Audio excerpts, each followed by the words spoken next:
함께 읽은 말씀으로 은혜라는 제목으로 하나님께서 우리에게 베푸실 크신 은혜가 확인되기를 간절히 소원합니다. 은혜라는 단어는 하나님의 구원 사역에 있어서 가장 핵심되는 단어이기도 하죠.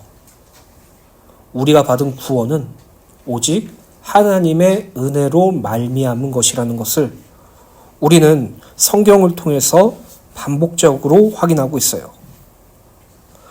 우리가 하나님과 단절된 죄인이었을 그때 하나님이 어떠한 분이신지도 몰랐고 하나님께 스스로 나아갈 수도 없으며 심지어 사단의 종로를 타고 하나님 앞에서 원수가 되었을 그때 하나님께서는 우리를 불쌍히 여기시고 우리를 사랑하셔서 그리스도 예수의 십자가 대속으로 말미암아 은혜로 구원하셨어요. 우리에게 어떤 조건이나 우리에게 어떤 부담을 지어주기 위한 그런 것이 아니라 철저하게 하나님께서 원하셔서 당신의 은혜로 우리를 구원하셨죠. 이 은혜는 단순히 구원받은 성도가 신분의 구원에만 필요한 것이 아니죠. 구원받은 성도가 이 땅에 살아가면서 하나님과 예수 그리스도의 은혜를 누리며 성삼위 하나님의 구원을 알아가고 그것에 감격하며 하나님의 말씀으로 세워지고 교육하고 책망받으며 온전히 주를 위하여 살 수 있도록 은혜를 베푸시죠. 또 이 은혜는 마지막 날 그리스도 예수께서 재림하시고 성도의 완성된 구원의 끝이라고 말씀드릴 수 있어요. 결국 하나님의 은혜로 구원받은 성도는 하나님께 구해야 할 것은 사실 은혜밖에 없어요. 다른 것을 구할 필요도 없고 다른 것을 찾을 필요도 없죠. 근데 우리는 하나님의 은혜는 등한시 여기고 세상의 것을 하나님께 요구하는 것을 너무나도 쉽게 자주 하기도 합니다.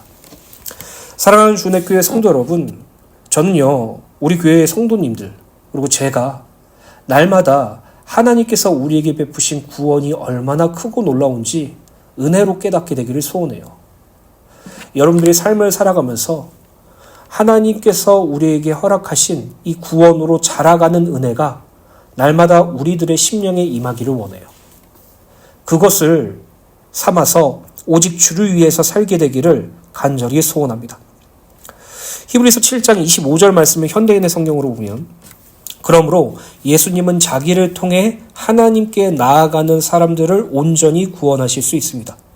그것은 그분이 언제나 살아계셔서 그들을 위해 중재의 기도를 하고 계시기 때문입니다. 라고 이렇게 되어 있죠. 여기서 중요한 점은 예수께서 온전히 우리를 구원하셨다는 것과 예수께서 언제나 살아계셔서 우리를 위해서 중재 기도를 하고 계신다는 것이에요. 우리가 스스로 깨끗해져서 하나님께 나온 것이 아니죠. 우리가 스스로 의롭게 되어져서 하나님께 나온 것이 아니에요. 중보자 되신 그리스도 예수와 함께 하나님 앞에 나아감을 얻을 수 있게 된 거죠. 즉 그리스도 예수의 피, 그리스도 예수의 십자가 대속을 통과하여서 우리는 하나님 앞에 의로운 존재로서 나아감을 입을 수 있게 되었다는 것이에요. 구약시대 때 성막이든 성전이든 성막과 성전의 가장 중요한 곳은 지성소라고 말씀드릴 수 있어요. 그곳에는 하나님의 언약궤가 놓여져 있었죠. 그 지성소는 1년에 한 번 대제사장만 들어갈 수 있었어요. 그 외에 그 어떤 존재도 지성소에 들어갈 수 없었죠. 그 이유는 죄인은 하나님 앞에 나아갈 수 없다라는 것을 분명히 깨닫게 하기 위함이에요. 성경에 기록되어 있지 않지만 어떤 인간이든 대제사장을 제외하고 그 지성소에 들어가는 날에는 반드시 죽임을 당했을 거라고 저는 생각합니다. 이처럼 우리는 하나님께 나아갈 수 없었어요. 하나님과 함께 할 수 없는 존재였어요. 우리가 가진 죄 때문에 우리를 애워싸고 있는 사망 때문에 하나님을 만날 수도 함께 할 수도 없었던 존재죠. 그러나 그리스도 예수께서 우리 죄를 대신하여 십자가에 죽으신 것과 우리를 의롭게 하기 위해서 또 우리를 얽매고 있던 사망을 패하시기 위하여 부활하시는 말미암아 이제 우리는 예수님과 함께 하나님께 나아가는 지성소로 들어가는 축복을 얻게 되었어요. 아마 다음 주 금요 기도회나 다다음 주 금요 기도회 때 예수님께서 마지막으로 하시고 지성소의 휘장이 찢어지는 부분에 대해서 말씀을 살펴볼 것이에요. 위에서부터 아래로 찢어진 성소와 지성소를 구분하는 그 휘장이 예수 그리스도의 십자가 대속으로 찢어지고 우린 그 찢겨진 예수님의 몸으로 찢겨진 휘장 안으로 하나님께 나아감을 얻게 되었다는 것이죠. 사랑하는 주은혜교회 성도 여러분, 우리는요 예수가 아니면 불가능한 존재예요. 그분의 함께하심과 그분의 인도하심이 아니면 온전히 설 수 없는 존재예요. 우리가 하나님의 백성, 하나님의 자녀, 거룩한 성도가 된 것은 오직 하나님의 은혜와 그리스도 예수님의 십자가의 구원으로만 가능한 것입니다. 그래서 날마다 매 순간마다 오늘이라는 시간 속에서 예수님을 기억하고 기념하는 축복이 임하게 되기를 예수님의 이름으로 축원합니다. 그럼 첫 번째로 예수 그리스도 안에서입니다. 빌레몬서 1장 20절입니다. 오 형제여 나로 주 안에서 너로 말미암아 기쁨을 얻게 하고 내 마음이 그리스도 안에서 평안하게 하라. 20절부터 21절 말씀, 그 말씀은 빌레몬에게 마지막으로 오네시모의 용서를 구하는 간절한 마음이 기록되어 있죠.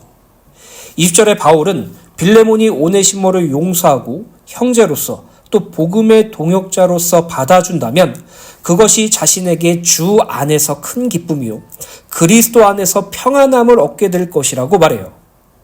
그렇다면 빌레몬이 오네시모를 용서해주는 그 행위가 왜 바울에게 있어 주 안에서 기쁨이고 그리스도 안에서 평안하게 되는 것입니까? 이 단어가 제 안에서 상당히 많이 집중이 되게 했어요. 바울은 빌레몬이 오네시모를 용서한다면 내가 너무나도 기쁠 것이고 내 마음이 너무나도 평안할 거야 라고 말하지 않고요. 빌레몬이 오네시모를 용서해주고 형제로서 받아주고 동역자로서 함께한다면 그것이 주 안에서 기쁨이라고 말했고 그리스도 안에서 평안이라고 말했어요. 즉 바울은 자기의 기쁨과 자기의 평안함을 이야기하는 것이 아니라 주님 안에서 누려지는 기쁨과 그리스도 안에서 누리는 평안함이 자기에게 생길 거라고 말하고 있죠. 왜 그렇게 말했을까요? 그 이유는 이 서신을 쓴 바울도 이 서신을 받는 빌레몬도 주인에게 해를 끼치고 도주한 노예였던 오네시모도 이전에는 하나님 앞에서 허물과 죄로 죽은 존재고 사망을 선고받은 죄인이었기 때문이에요. 그리고 이것은 우리에게도 동일하게 적용되죠. 우리도 이전에는 허물과 죄로 죽은 존재고 사망을 선고받은 죄인이었으며 하나님과 원수된 사단의 종노릇하며 우리의 육체의 마음에 원한 것을 하며 정욕대로 살아가서 하나님 앞에서 우리를 볼 때 진노의 자식이었을 것이라고 성경은 말하고 있어요. 그러나 예수께서 세상의 모든 죄를 대신 지시고 십자가의 죽으심으로 우리의 죄와 사망의 문제가 해결되었고 부활하시고 지금도 살아계셔서 하나님 보좌 우편에서 우리를 대변해 주세요. 로마서 8장 34절에 누가 우리를 정죄하리요 죽으실 뿐 아니라 다시 살아나신 이는 그리스도 예수시니 그는 하나님 우편에 계신 자요 우리를 위하여 강구하는 자신이라 라고 기록되어 있죠. 1절에도 말씀드렸지만 사단은 하나님 앞에서 죄인된 우리를 항상 참소했어요. 우리들의 죄를 드러내고 우리들이 매여있는 사망을 드러내며 하나님 앞에서 이 사람들 너희는 죄인들이라고 참소했어요. 그러나 그리스도 예수께서 십자가에 우리를 대신하여 달려 죽으시고 부활하셔서 지금도 살아계셔서 하나님 보좌 우편에서 우리를 변호해 주시죠. 그들의 죄를 내가 대신 지었습니다. 그들의 죄를 짓고 내가 대신 하나님 앞에서 십자가에 달려 죽었습니다. 이제 그들은 죄인이 아니라 나를 통해서 의인이 되었습니다. 라고 변호하시고 대언해 주신다고 말하고 있죠. 그뿐만 아니라 아까 읽어드린 히브리서 7장 25절의 말씀처럼 예수 그리스도께서 날마다 우리를 위해서 하나님 앞에 중재의 기도를 드리고 계세요. 그래서 우리의 구원이 완전한 것이에요. 만약에 우리가 우리의 어떤 행위로 우리의 어떤 의지적인 것으로 우리의 어떤 노력으로 구원을 성취했다면 우린 그 구원이 우리의 자랑이 되겠죠. 그리고 그 구원이 불완전한 것이 될 것이에요. 왜냐하면 우리의 의지는 환경과 상황에 따라 꺾일 수 있고 우리의 노력은 자기의 여러 가지 모습들에 대해서 없어질 수도 있기 때문이에요. 그러나 그리스도 예수께서 우리를 대신하여 십자가에 죽으신 그 구원 사역으로 말미암아 그분이 부활하셔서 우리를 변론해 주시고 변호해 주시고 말미암아 우리가 하나님의 은혜로 그리스도 예수의 십자가 대속으로 구원받았다는 것은 성경에 기록되어 있죠. 예수님은 우리의 중보자이자 대언자가 되세요. 죄를 범한 우리를 대신하여 하나님께 탄원하시며 십자가의 죽으심과 피 흘리심으로 우리를 덮어주시고 의롭다고 선언하셨어요.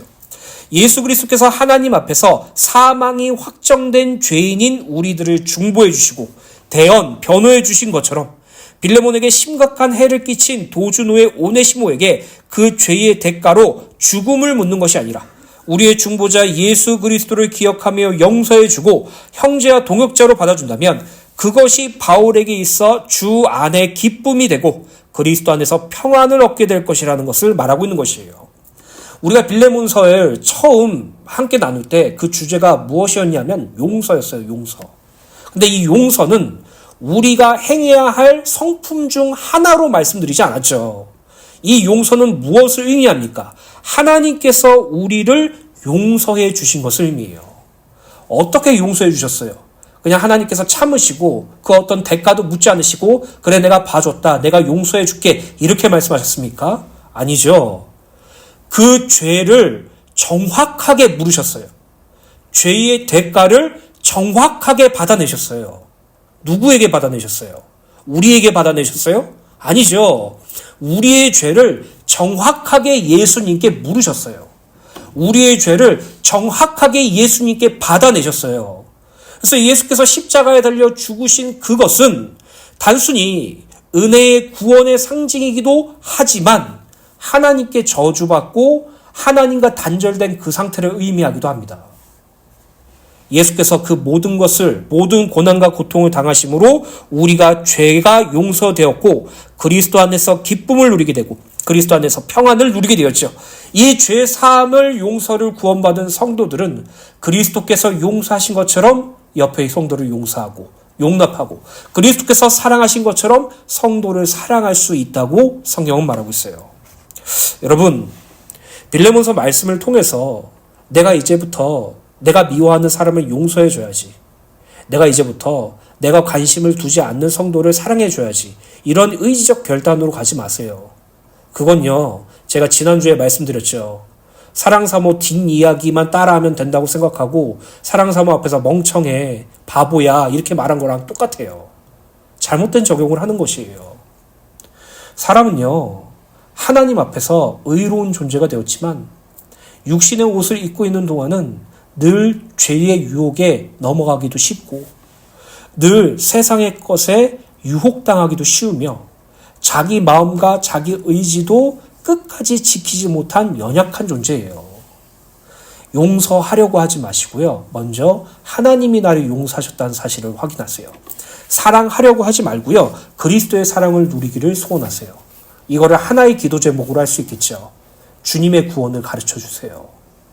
주님의 구원으로 자라가게 해주세요. 오늘 그 은혜를 날마다 누리게 되시기를 예수님의 이름으로 간절히 소원합니다. 요한일서 2장 1절입니다. 나의 자녀들아 내가 이것을 너희에게 쓰는 것은 너희로 죄를 범하게 하지 않게 하려 함이라. 만일 누가 죄를 범하여도 아버지 앞에 우리에게 대언자가 있으니 곧 의로우신 예수 그리스도시라. 이 말씀은 죄를 지어도 괜찮다라는 의미가 아니죠. 예를 들어서 설명을 해볼게요. 제가 부모님을 떠나고 늘 사람들을 갈취해가고 도둑질하고 강도짓하면서 삶을 살아왔다고 가정해봅시다. 스스로 벌 수 있는 능력이 안 되기 때문에 남의 집에서 물건을 훔치고 살았고 나보다 약한 사람을 끌고 가서 강탈하는 그런 삶을 살았다고 생각해봅시다. 그러다가 극적으로 부모님과 재회하게 되었고 그분의 자녀로서 다시 살게 되었어요. 그렇다면 충분히 안전이 보장되고 충분히 먹고 살 수 있음에도 불구하고 예전에 남의 물건을 훔치는 것이 재밌고 남의 사람들을 강탈하는 것이 재밌어서 그것을 그대로 행한다면 그것이 온전한 삶일까요? 불가능하죠. 근데 우리는 죄를 그렇게 생각해요. 나는 구원받았으니까. 나는 죄 용서받았으니까. 자범죄야. 원죄에 비해서 아무것도 아니니까. 이렇게 해도 되지. 내가 이렇게 해도 내 구원이 취소가 돼? 이런 생각을 가지시고 구원받은 성도라고 말할 수 없는 타락과 방종으로 빠지는 분들을 전 너무나도 많이 봤어요. 저 역시도 그랬고요. 지금도 저도 그래요. 하나님께서는 죄를 미워하세요. 구원받은 성도도 죄가 미워하는 것이 당연한 것이에요. 오늘 저와 여러분들이 이 말씀을 방종과 타락의 어떤 핑계로 삼는 말씀이 아니라 우리가 죄를 지어도 날마다 우리를 대언해 주시는 그리스도 예수님께 감격하면서 죄를 미워하고 하나님께 주시는 의를 사모하는 축복이 있게 되기를 간절히 소원합니다. 두 번째로 하나님의 뜻대로입니다. 빌레몬서 1장 21절입니다. 나는 내가 순종할 것을 확신함으로 내게 썼노니 내가 말한 것보다 더 행할 줄 아노라. 21절에 바울은 빌레몬이 순종함으로 오네시모를 용서하고 다시 받아줄 것을 확신한다고 말하면서 빌레몬이 바울 자신이 한 말보다 더욱 선한 일을 행할 줄 믿는다고 말해요. 상당히 부담이 가는 말씀일 수도 있죠. 아직 용서를 해야 되나 말아야 되나 이 고민에 있는데 이미 확정적으로 용서해 줄 것을 알고 있다고 말하면서 용서를 강압적으로 요구하는 것처럼 보이죠. 여기서 순종이란 바울의 사도적 권위에 대한 순종은 아니에요. 빌레몬 자신이 믿고 따랐던 하나님의 뜻에 대한 순종을 의미하죠. 즉 바울은 빌레몬이 하나님의 뜻을 알고 그 뜻에 순종하는 사람이기 때문에 자신이 요청하는 것보다 더욱 많은 선한 일을 행할 수 있다고 말하는 것이에요. 오늘날의 성도들도 마찬가지죠. 성도는 오직 하나님의 뜻을 아는 것에 집중하고 하나님의 뜻에 순종하는 삶을 살아야 돼요. 근데 우리는 하나님의 뜻이 무엇인지도 모르고 하나님의 뜻에 순종하는 것을 불편해하는 신앙생활을 해요. 하나님의 뜻이 이건가? 근데 사실 잘 보면 어떤 것이 나에게 좋은 일일까라는 것을 하나님의 뜻으로 생각하고요. 이게 하나님의 뜻이 맞나라고 의문을 한 것은 내가 정말로 싫어하는 일이 벌어졌는데 왜 이런 일을 하나님이 주셨냐라고 생각하시면서 하시는 분들이 많아요. 그리고 그 하나님의 뜻에 순종하라는 말을 싫어하죠. 내 뜻과 내 목적대로 살길 소원하죠. 제가 이번에 넷플릭스에서 계시록이라는 영화를 봤어요. 딱 봐도 냄새가 나. 교회 가는 냄새가 나는데 저는 그걸 좋아하거든요. 왜냐하면 불신자들이 교회를 예수 믿는 것을 어떻게 보고 있는가를 정확하게 알 수 있는 것은 교회나 예수를 까는 영화나 드라마를 보면 너무나도 잘 나와요. 알고 싶으니까. 그래서 어차피 시간이 있을 때 한번 보자라는 식으로 이제 보게 됐어요. 스포일러를 하면 안 되지만 그 영화의 핵심 주제는 바로 계시예요. 계시. 주인공이 자기가 한 행동 뒤에 어떠한 계시를 봤다고 생각하며 자신의 행동을 정당화시키는 모습이 반복적으로 나오죠. 하나님의 계시는 그런 게 아니에요, 여러분. 하나님의 뜻은 그런 게 아니에요. 우리는요, 하나님의 뜻이 무엇인지 알죠. 제가 반복적으로 말씀드렸잖아요. 하나님의 뜻은 구원이에요. 하나님의 계시는 무엇일까요? 우리는 삶을 살다가 막막한 일이 생길 때나 문제가 생길 때 하나님의 뜻이 무엇입니까? 라고 구하죠. 또 여러분들이 삶을 살다가 어떤 중요한 선택을 할 때 정말 하나님의 뜻이 무엇입니까? 라고 기도를 하죠. 여러분, 문제가 해결되는 게 하나님의 뜻도 아니고요. 좋은 것을 선택할 수 있는 게 하나님의 뜻이 아니에요. 하나님의 뜻은 창세부로부터 지금까지 성경 66권에 반드시 기록되어 있죠. 바로 우리를 구원하시고 우리의 구원을 이루어 가시고 우리의 구원을 완성시키는 것이에요. 마찬가지로 계시도요. 단순히 내 상황을 정당화시키고 합리화시키기 위한 망상이 아니라 하나님의 구원을 우리에게 가르쳐 주시는 것을 계시라고 해요. 그러나 안타깝게도 그 영화는 계시를 그러한 목적으로 사용하지 않고 그저 자신의 잘못과 자신의 실수를 덮을 수 있는 자기 합리화적인 망상적인 생각으로 치부해버렸죠. 우리도 그럴 수 있어요. 여러분, 문제 생길 때 하나님의 뜻을 구하지 마세요. 삶이 갈팡질팡해서 결정하기 어려울 때 하나님의 뜻을 구하지 마세요. 그냥 솔직하게 하나님께 기도하세요. 하나님, 내 문제 해결해 주세요 라고 기도하세요. 하나님, 이것 중에 저것 중에 뭘 선택할까요? 라고 기도하세요. 그 기도는 잘못된 것이 아니에요. 근데 그걸 왜 하나님의 뜻에 갖다 붙입니까? 히브리서 10장에 우리는 분명히 말씀을 통해서 배웠죠. 하나님의 뜻은 그리스도 예수께서 단 한 번의 완전하고 영원한 제사로 우리를 구원하신 것이라고 말하고 있어요. 그렇다면 성도는 무엇을 하나님의 뜻으로 여기고 순종하면서 살아야 됩니까? 그 뜻을 순종함으로 더욱 많은 선한 일을 한다는 것은 무엇을 의미합니까? 데살로니가전서 5장 16절부터 18절입니다. 항상 기뻐하라. 쉬지 말고 기도하라. 범사에 감사하라. 이것이 그리스도 예수 안에서 너희를 향하신 하나님의 뜻이니라 라고 기록되어 있죠. 문자적으로 정확하게 기록되어 있죠. 이것이 하나님의 뜻이다. 항상 기뻐하라. 쉬지 말고 기도하라. 범사에 감사하라. 그럼 무엇으로 기뻐해야 되는데요? 무엇으로 쉬지 말고 기도해야 되는데요? 무엇으로 범사에 감사해야 되는데요? 내 삶이 잘 풀리는 거에 기뻐하고 하나님이 날마다 내 기도를 들어주시고 내가 하는 모든 기도에 응답해 주시니까 매일 기도해야 되고 내 삶 속에 늘 좋은 일이 생기니까 범사에 감사해야 됩니까? 그건요, 불신자들이 가지고 있는 생각과 똑같은 것이에요. 그리스도 예수 안에서 너희를 향하신 하나님의 뜻이라고 말하고 있어요. 이 말을 다른 의미로 해석하자면 그리스도 예수 안에서 항상 기뻐하고 그리스도 예수 안에서 쉬지 말고 기도하며 그리스도 예수 안에서 범사에 감사하라 라고 말씀드릴 수 있어요. 그렇다면 그리스도 예수 안에서 항상 기뻐하라라는 것은 무엇을 의미합니까? 스바냐서 3장 14절 15절이죠. 시온에 따라 노래할지어다. 이스라엘아 기쁘게 부를지어다. 예루살렘에 따라 전심으로 기뻐하며 즐거워할지어다.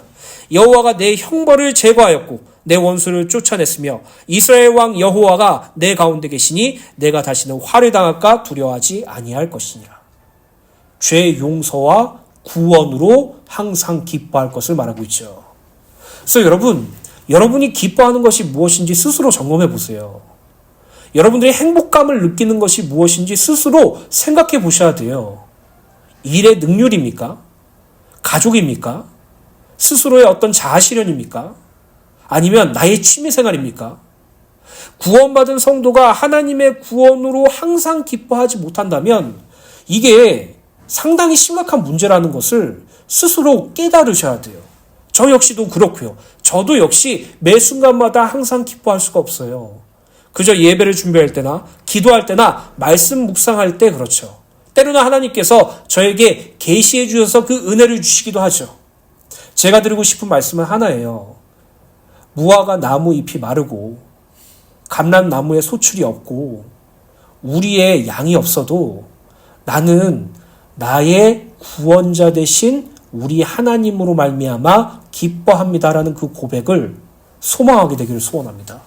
날마다 그 은혜 가운데 소원하기를 간절히 소원합니다. 그렇다면 쉬지 말고 기도하라라고 말씀하시죠. 쉬지 않고 기도해야 될 기도 내용이 무엇입니까? 그냥 우리가 기도 제목을 설정해 놓고 그것을 반복적으로 읽고 외치는 것이 기도입니까? 아니죠. 예수께서 우리에게 가르쳐 주신 기도를 기억하면 되겠죠. 마태복음 6장 9절부터 13절입니다. 예수께서 말씀하셨습니다. 그러므로 너희는 이렇게 기도하라. 하늘에 계신 우리 아버지여 이름이 거룩히 여김을 받으시오며 나라가 임하시오며 뜻이 하늘에서 이루어진 것 같이 땅에서도 이루어지리이다. 오늘 우리에게 일용할 양식을 주시옵고 우리가 우리에게 죄 지은 자를 사하여 준 것 같이 우리 죄를 사하여 주시옵고 우리를 시험에 들게 하지 마시옵고 다만 악에서 구하시옵소서. 나라와 권세와 영광이 아버지께 영원히 있사옵나이다. 아멘. 제가 목회를 하면서 이 주기도문이라는 주제를 약 3번 정도 설교했던 것 같아요. 근데 이 주기도문은 단순히 예배가 끝났음을 알리는 어떤 관습적인 외침이 아닌 예수께서 우리에게 기도하도록 가르쳐 주신 기도라는 것을 계속해서 강조드렸죠. 하늘에 계신 우리 아버지여 이름이 거룩히 여김을 받으시오며 이 말씀을 통해서 우리는 어떤 것을 확인했습니까? 하나님께서 이스라엘 백성들을 통해서 더럽혀진 나의 이름을 깨끗하고 거룩하게 만드시겠다고 말씀하시죠. 하나님께서 어떻게 당신의 이름을 거룩하게 만드셨어요? 이스라엘 백성들에게 새 영을 허락하여 주므로, 그들에게 새 마음을 허락하여 주므로. 새 영과 새 마음은 무엇을 의미합니까? 성령 하나님을 의미하죠. 성령 하나님이 임재하신 것은 무엇을 의미합니까? 그리스도 예수의 십자가 대속 사역으로 말미암아 그를 믿는 모든 자들에게 성령이 임하게 하심으로 빼앗기고 더럽혀진 나의 이름을 거룩하게 하겠다고 선언하셨어요. 그래서 우리는 구원받은 성도로서 성령이 임재하고 성령에 인도받는 성도로서 마땅히 하나님께 영광 돌릴 수 있죠. 하늘에 계신 우리 아버지여 이름이 거룩히 여김을 받으시오며 우리를 구원하셔서 당신의 이름을 거룩하게 하신 하나님을 찬양합니다라는 기도 제목이죠. 나라가 임하시오며 뜻이 하늘에서 이루어진 것 같이 땅에서도 이루어지리라라는 말씀은 그리스도 예수의 성육신과 십자가 대속과 부활과 승천과 재림을 모두 아우르는 말씀이죠. 하나님의 나라가 임하신다는 것은 그리스도 예수께서 성육신함으로 성취되었고, 하나님의 나라가 완전히 성취되고 그 뜻이 땅에서도 이루어지는 것은 마지막 날 그리스도 예수께서 재림주로 오실 때 모든 인류가 주님의 심판대 앞에 서서 주님과 함께 살 자와 주님과 그렇게 될 삶을 살아가는 그 구원의 완성을 소망하는 것을 의미하죠. 오늘 우리에게 일용할 양식을 주시옵고, 이 말씀은 단순히 우리가 먹고 사는 것을 하나님께 책임져 달라는, 생존을 책임져 달라는 기도가 아니죠. 과거 이스라엘 백성들이 출애굽했을 때 광야에서 만나를 먹었죠. 이 만나는 하나님께서 그들에게 베푸신 은혜의 상징을 의미하기도 합니다. 그리고 예수께서는 이 만나를 가지고 광야에서 너희가 만나를 먹었지만 나는 너에게 무엇을 주겠다고 말하고 있죠? 생명의 떡을 주겠다고 말하고 있죠. 이 떡을 먹는 자는 영원히 배고프지 않고 영생할 것이라고 말씀하셨어요. 그래서 그 떡은 무엇을 의미합니까? 바로 예수님의 살이고 예수님의 피를 의미하죠. 그래서 예수님의 살과 피를 먹고 마시는 것은 예수님께 나아가고 예수를 믿는 것이라고 예수님께서 요한복음 말씀을 통해서 직접 말씀해 주셨어요. 즉 우리가 예수님께 나아가는 것이 예수님의 살을 먹는 거고, 우리가 예수님을 믿는 것이 예수님의 피를 마시는 것이죠. 이 일용할 양식을 무엇을 의미합니까? 날마다 그리스도 예수의 생명의 양식을 우리에게 허락해 주시옵소서라는 기도 제목이라고 말씀드렸죠. 우리가 우리의 죄 지은 자를 사여 준 것 같이 우리 죄를 사여 주시옵고, 이 말은 순서가 이상해서 우리가 다른 사람을 용서해 주면 하나님이 그 용서를 보시고 우리를 용서해 주실 것이라고 생각하시는 분들이 많아요. 근데 이 부분을 원어적으로 보고 문맥적으로 해석하면 하나님이 그리스도 예수로 말미암아 우리를 용서해 주신 것처럼 우리가 우리 옆에 있는 성도들과 사람들을 용서할 수 있도록 도와달라고 하는 기도라고 말씀드렸죠. 바로 죄 용서와 화목에 대한 부분을 말씀드렸어요. 우리를 시험에 들게 하지 마시옵고 다만 악에서 구하옵소서. 이 말은 어떤 것을 의미합니까? 우리가 시험을 선택하고 우리가 악을 선택할 수 있다는 의미입니까? 우리의 의지나 우리의 마음으로 시험을 피할 수 있고 악에서 벗어날 수 있다고 말하는 것입니까? 아니죠. 사단은 끊임없이 이 세상을 사는 동안 우리를 미워하기 때문에 세상의 물질로, 세상의 여러 가지 것으로, 여러분들이 가장 긁히는 것으로, 여러분들이 약점이라고 여기는 것으로 계속 여러분들을 시험하고 여러분들의 악에 빠지도록 역사하고 있어요. 거기서 벗어날 수 있는 그 힘은 무엇입니까? 내가 그것을 깨닫고 티적 사고를 가지고 그것에서 벗어나는 그런 의지적 결단입니까? 아니죠. 하나님의 은혜가 아니면 불가능해요. 우리가 시험에서 벗어날 수 있는 것, 우리가 악에서 벗어날 수 있는 것은 하나님의 도우심이 없으면 불가능해요. 하나님께서 우리를 어떻게 도우십니까? 삶 속에서 날마다 우리의 신앙을 자라게 하시죠. 어떻게 자라게 하십니까? 골로새서 1장에 기록했죠. 하나님의 뜻을 아는 것으로 자라게 하시죠. 하나님의 뜻은 무엇입니까? 지금 우리가 2대 시대 반복적으로 말하죠. 그리스도 예수를 통한 십자가 대속이죠. 구원으로 자라게 하신다고요.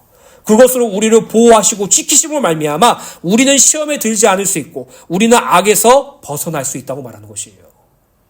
대개 나라와 권세와 영광이 영원히 있사옵나이다. 하나님의 모든 주권과 권세와 영광, 우리를 구원하신 그 십자가의 그것이 요한복음 17장의 영광이라고 기록되어 있죠.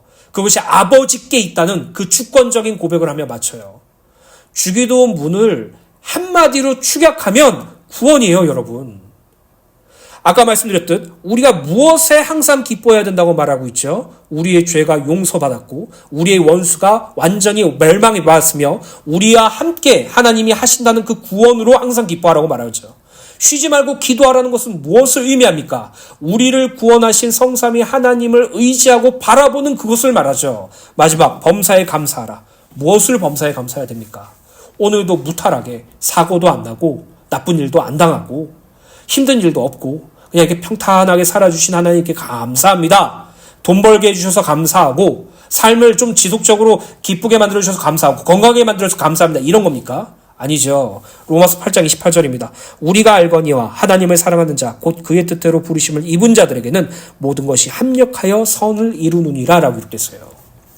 선이 무엇입니까? 반복적으로 말씀드리죠. 하나님의 선은 하나밖에 없어요. 우리를 구원하신 곳이에요. 그게 하나님의 선이에요. 구원받은 성도에게 있어서 선과 악은 너무나도 분명하죠. 우리를 구원하신 성삼위 하나님의 은혜가 선이고 허물과 죄로 죽어 하나님과 단절된 것이 악이었어요. 우리가 이 삶에서 어떤 삶을 살아가든지 때로는 갈등도 있고 때로는 문제도 있으며 때로는 말로 할 수 없을 만큼 큰 고난이 찾아오기도 하고 내적 갈등 속에서 여러 가지 괴로움이 찾아오기도 하지만 한 가지 확신이 있는 이 말씀, 우리는 하나님을 사랑하는 자고 우리는 하나님의 뜻대로 부르신 자이기 때문에 우리의 모든 상황 속에서 하나님께서는 합력하여서 좋은 일도 나쁜 일도 행복한 일도 슬픈 일도 괴로운 일도 기쁜 일도 모두 다 합력하여서 당신의 구원으로 이끄신다고 말하고 있어요. 사랑하는 주내교회 성도 여러분, 사도 바울이 빌레몬에게 나는 내가 순종할 것으로 확신함으로 이렇게 썼다. 네가 내가 말한 것보다 더욱더 크게 행할 줄 알 거라라고 말한 것은요, 단순히 강압적이고 강요적인 명령을 의미하는 것이 아니에요. 물론 바울은 사도로서 빌레몬에게 복음을 전한 자로서 골로새 교회를 세운 자로서 얼마든지 자신의 권위로 말미암아 명령할 수 있어요. 근데 그게 목회자의 섬김의 자세는 아니죠. 바울은 빌레몬, 네가 정말로 하나님의 뜻을 알고 하나님의 뜻을 순종한다면 나는 네가 오네시모를 용서해 줄 것을 확신한다. 아니, 내가 말한 것보다 더한 일들을 할 수 있을 것이라는 걸 믿는다라고 말하고 있어요. 사랑하는 주내교회 성도 여러분, 하나님의 뜻에 먼저 순종하기를 소원합니다. 그리고 하나님의 뜻에 순종하기 전에 하나님의 뜻이 무엇인지 알게 되기를 간절히 소원합니다. 그 뜻이 단순히 우리에게 지식적으로만 다가오는 것이 아니라 하나님의 뜻이 우리의 심령에 새겨져서 그것으로 항상 기뻐하고 그것으로 항상 쉬지 말고 기도하며 범사에 감사하여 하나님을 사랑하고 이웃을 내 몸과 같이 사랑하는 은혜가 있게 되기를 예수님의 이름으로 간절히 소원합니다. 결론입니다. 시간이 많이 갔기 때문에 세 번째 대지는 수요 예배 때 하는 걸로 하겠습니다. 수요 예배 때 빌레몬서를 마무리 짓는 걸로 하겠습니다. 저는 신앙생활을 하면서 하나님과의 나와의 관계에 대한 확신이 항상 가지고 있었어요. 수직적인 그 관계, 죄 용서의 관계, 사랑의 관계는 알고 있었어요. 그러나 성도와의 수평적인 관계가 항상 저를 불편하게 했어요. 왜냐하면 저는 신앙생활을 하면서 제가 소심하고 편협하고 좀 그런 성격이 그렇게 좋지 못했기 때문에 10사람 중 2-3사람 빼고 다 싫어했어요. 항상 그랬어요. 항상 제 신앙생활이 그랬어요. 몇몇만 좋아했어요. 그 몇몇도 두 가지로 나눴어요. 나를 잘 따라오는 사람, 나랑 생각이 같은 사람. 3명이네. 내가 존중할 수 있는 사람. 이런 3사람들을 빼고는 모두 다 싫어했어요. 사람들의 관계를 불편해했죠. 근데 성경을 읽으면 너무나도 싫어요. 왜요? 용서하래. 사랑하래. 가능한가? 조금이라도 나한테 안 좋은 얘기하면 나는 그거를 일주일 내내 곱씹고 있다가 다시 만나면 이렇게 말해줘야지. 다시 만나면 본때를 보여줘야지. 다시 만나면 소위 내가 엿먹여야지. 이런 생각을 되게 많이 가졌거든요. 어떻게든 내 편을 더 끌어들여서 그 사람을 더 민망하게 만들어야지. 심지어 그런 사람들이 문제가 생기거나 고난을 당하게 되면 표현은 안 했죠. 근데 마음속으로는 쾌재를 하며 잘 됐다. 네가 복음을 못 깨달아서 그러지. 이만큼 저는요 악질적이었어요. 그런데 교역자의 길을 걸으면서 전도사의 삶을 하면서 그러한 삶을 더 이상 살 수 없다라는 것을 계속 양심 속에서 마음속에서 깨닫게 되니까 억지로라도 하려고 노력을 많이 했어요. 그래서 그때 제가 가장 먼저 선택한 거, 제가 제일 좋아했던 형님이 저에게 준 책이 있는데 그게 무엇이었냐? 카네기 인간관계론.